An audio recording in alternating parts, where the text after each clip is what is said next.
أما بعد فأعوذ بالله من الشيطان الرجيم بسم الله الرحمن الرحيم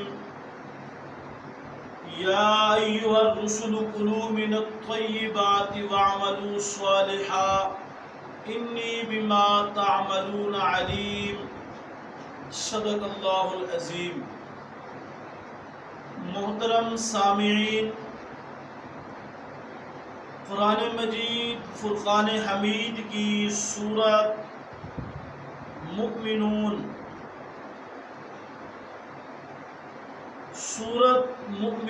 میں سے یہ قرآن مجید فرقان حمید کا فرمان عالی شان اللہ رب العزت اس آیت مبارکہ میں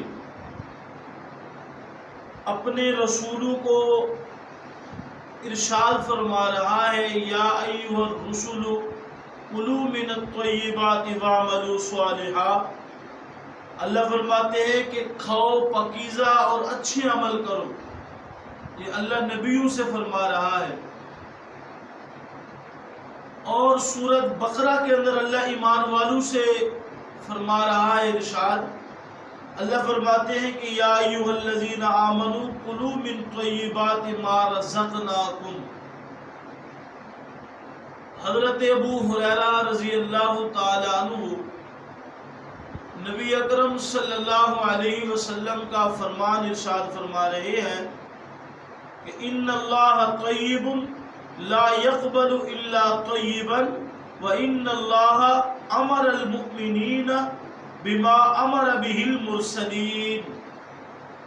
اللہ نے جو حکم رسولوں کو دیا کہ حلال روزی کماؤ، حلال روزی کھاؤ، رزق حلال کھاؤ، پاک چیزیں کھاؤ، طیب چیزیں کھاؤ، اچھے عمل کرو، وہی حکم اللہ رب العزت نے اہل ایمان کو، مسلمانوں کو ارشاد فرمایا کہ یا ایھا الذین آمنوا، اے وہ لوگوں جو ایمان لائے ہو، کلوا من طیبات ما رزقناکم، جو ہم نے تمہیں روزی دی ہے پاکیزہ چیزوں میں سے کھاؤ۔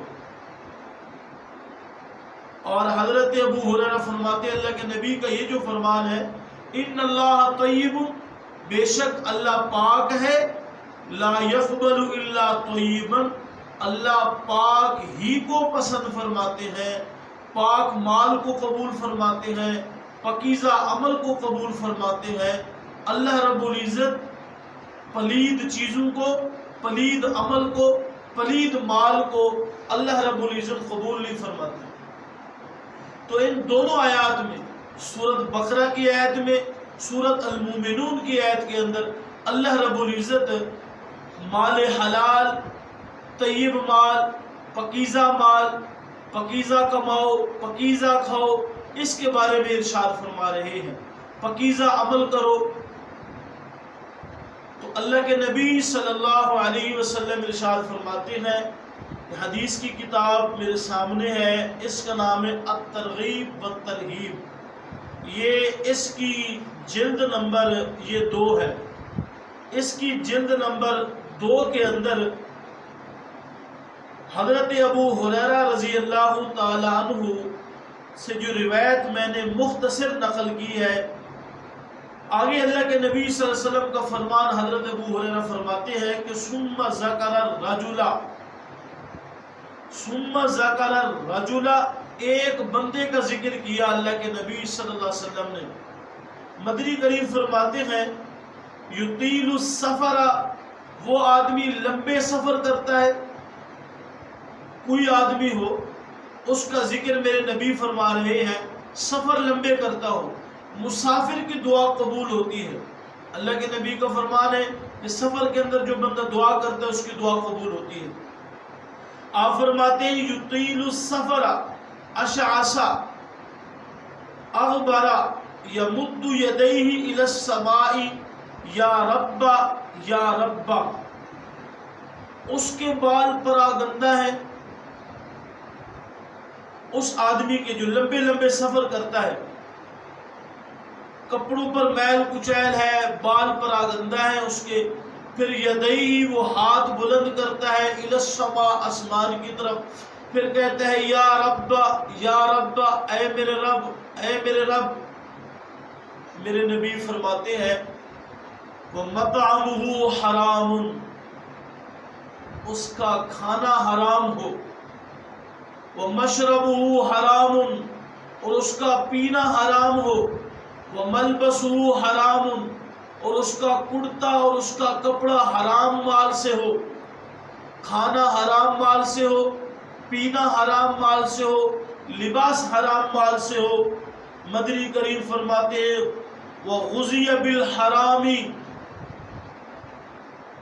وَغُذِيَ بِالْحَرَامِ، میرے نبی فرماتے فَأَنَّا يُسْتَجَابُ لِذَالِكَ، حرام مال سے ہی اس کے پروان چڑھ رہی ہو، یعنی کہ اس کا جسم حرام کی کمائی سے ہی پل رہا ہو، تو میرے نبی فرماتے ہیں کہ لوگوں کہاں اس کی دعائیں قبول ہوں گی؟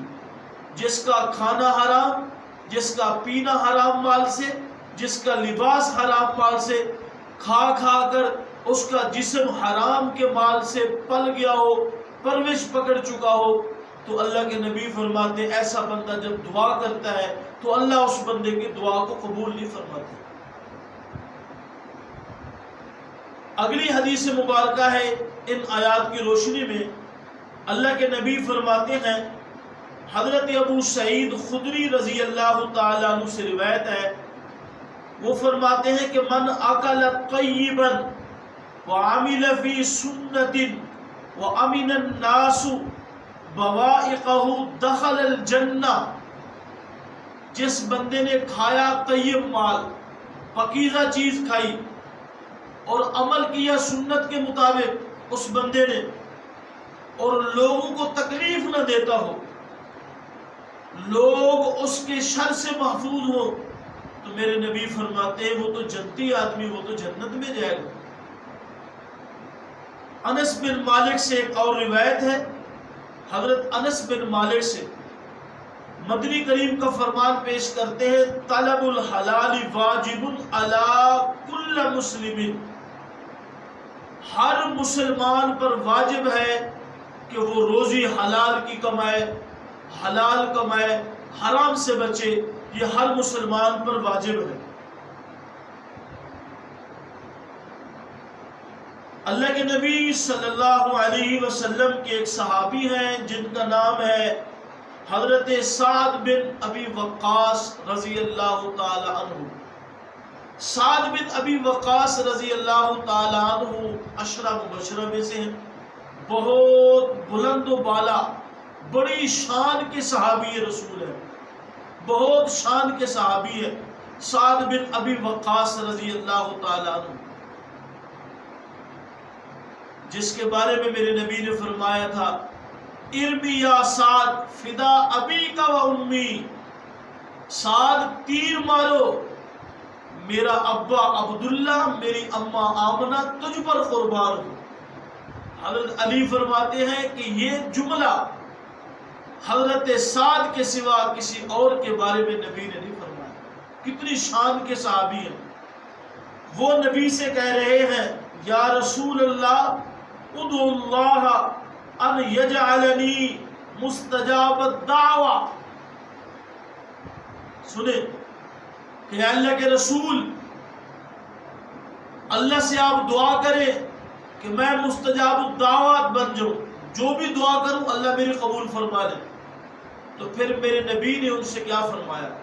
میرے نبی نے فرمایا یا سعد اطب مطعمک تکن مستجاب الدعوہ، سعد پاک کھاؤ، پاکیزہ چیزیں کھاؤ، روزی حلال کی کھاؤ، تم خود بخود مستجاب الدعوات بن جاؤ گے۔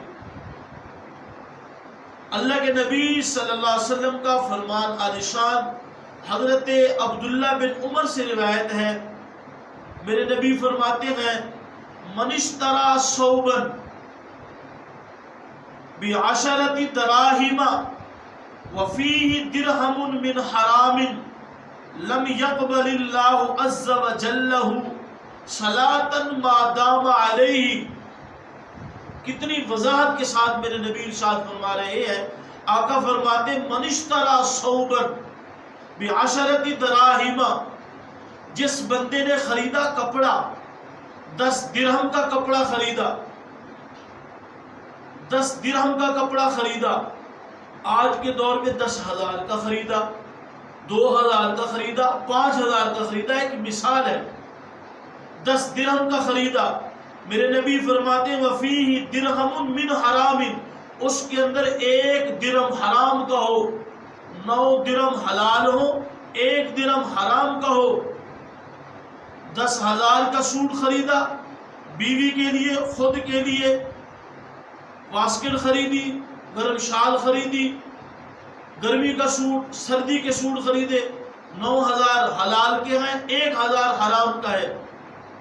تو میرے نبی فرماتے ہیں لم يقبل اللہ عز وجل صلاۃ ما دام علیہ، اللہ رب العزت اس کی عبادت، نماز کی عبادت، کوئی عبادت اس کی قبول نہیں فرمائے گی. جو اس لباس کو پہن کر وہ عبادت کرے گا اللہ اس کی عبادت کو قبول نہیں فرمائے گا. کتنی سخت وعید ہے. اور یہی صحابی جن کے بارے میں پہلے میں نے عرض کیا سعد بن ابی وقاص، ان کو جب اللہ کے نبی نے فرمایا رزق حلال کھاؤ، پھر آگے اللہ کے نبی فرماتے ہیں والذی نفس محمد بیدہ، اللہ نے فرمایا اس ذات کی قسم جس کے قبضے میں محمد کی جان ہے، ان العبد لا يقذف اللقمة الحرام في جوفه ما يتقبل منه عمل 40 يوما. کتنی وضاحت کے ساتھ میرے نبی ارشاد فرما رہے ہیں اس حدیث کے اندر. اللہ کے نبی نے فرمایا اس ذات کی قسم جس کے قبضے میں محمد کی جان ہے، یعنی کہ اللہ کی قسم، اللہ کی قسم، ان العبد لا يقذف اللقمة الحرام في جوفه. اللہ کے نبی ارشاد فرما رہے ہیں کہ جس بندے کے پیٹ کے اندر، آقا فرماتے ہیں کہ جس بندے کے پیٹ کے اندر لقمہ حرام داخل ہو گیا، حرام لقمہ اس نے ڈال لیا، تو اللہ کے نبی فرماتے ہیں اس کی وجہ سے 40 روز تک اس کی عبادت کو اللہ قبول نہیں فرماتے.